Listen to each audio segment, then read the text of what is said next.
لیتا ہے۔ میرے بزرگوں یہی وہ علماء ہے جن کا قلب و جگر اسلام کی عظمت سے معمور تھا، جن کی ساری فکر امت کی رہبری و رہنمائی میں مصروف تھی، جن کا قلب و جگر اسلام کی عظمت سے معمور تھا، جن کی ساری فکر امت کی رہبری و رہنمائی میں مصروف تھی۔ میرے بزرگوں یہی وہ مدارس و مکاتب ہے جہاں اس بات کی تاکید ہوتی ہے کہ نماز قائم کرو، زکوٰۃ ادا کرو، جیسا کہ قرآن کریم میں ہے اقیموا الصلاۃ وآتوا الزکاۃ۔ یہی وہ مدارس و مکاتب ہے جہاں اس بات کی تعمیل ہوتی ہے، جہاں اس بات پر عمل کروایا جاتا ہے کہ بھلائی کا حکم کرو اور برائی سے روکو، جیسا کہ قرآن کریم میں ہے تأمرون بالمعروف وتنہون عن المنکر۔ یہی وہ مدارس و مکاتب ہے جہاں اس بات کی تعلیم ہوتی ہے کہ یقیناً اللہ ہر چیز پر قادر ہے، جیسا کہ قرآن کریم میں ہے ان اللہ علی کل شیء قدیر۔ یہی وہ مدارس و مکاتب ہے جہاں اس بات کی تجدید ہوتی ہے کہ اللہ تبارک و تعالیٰ نے انسانوں اور جناتوں کو محض اپنی عبادت کے لیے پیدا فرمایا ہے، جیسا کہ قرآن کریم میں ہے وما خلقت الجن والانس الا لیعبدون۔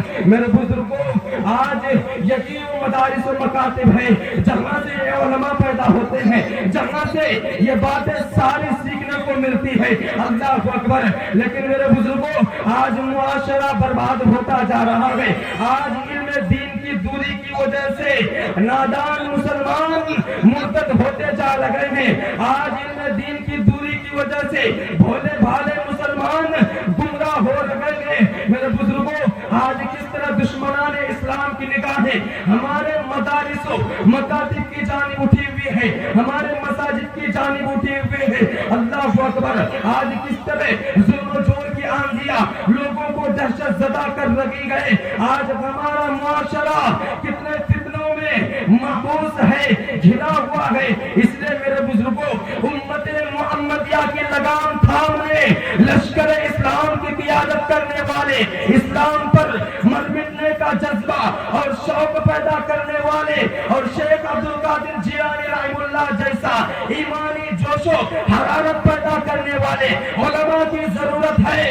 اور ایسے علماء کسی فیکٹری یا کالج یا یونیورسٹی سے نہیں بلکہ دینی مدارس ہی سے جنم لیتے ہیں۔ اس لیے میرے بزرگوں دینی مدارس کو مضبوط و مستحکم کرنے کی ضرورت ہے، کیونکہ مدارس ہی کے ذریعے چہار دانگ عالم میں اعلاء کلمت اللہ، اطاعت رسول اللہ صلی اللہ علیہ وسلم کا پرچم لہرایا جا سکتا ہے۔ مدارس ہی کے ذریعے ان نوجوانوں میں جذبہ ایثار و قربانی پروان چڑھایا جا سکتا ہے، مدارس ہی کے ذریعے باطل کو توڑا جا سکتا ہے، مدارس ہی کے ذریعے ان نادان کلیوں کو سلیقہ تبسم سکھلایا جا سکتا ہے، مدارس ہی کے ذریعے بھٹکتی انسانیت کو انسانیت کا سبق دیا جا سکتا ہے، مدارس ہی کے ذریعے خیر و بھلائی کی ٹوٹی ہوئی دیوار کو کھڑا کیا جا سکتا ہے۔ اس لیے میرے بزرگوں یہ وہی مدارس ہے جہاں سے امت کے اصلاح کرنے والے پیدا ہوتے ہیں۔ لیکن میرے بزرگوں آئیے ہم سب اپنی اولاد کو مدرسے میں داخل کریں، مدرسے میں داخلہ کریں۔ میرے بزرگوں آپ کو بتاتا چلوں ہم سب یہ سوچتے ہیں، سب کے ماں باپ یہ سوچتے ہیں ہمارے مرنے کے بعد بچوں کا کیا ہوگا۔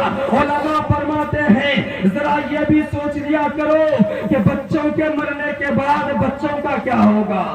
میرے بزرگوں کل قیامت کے دن اللہ تبارک و تعالی ہم سے پوچھیں گے میں تم کو اولاد دے کر چاہا تھا کسے تو جنت کے لائق بنا دو۔ اللہ اکبر۔ اس وقت ہمارے منہ میں کیا جواب ہوگا۔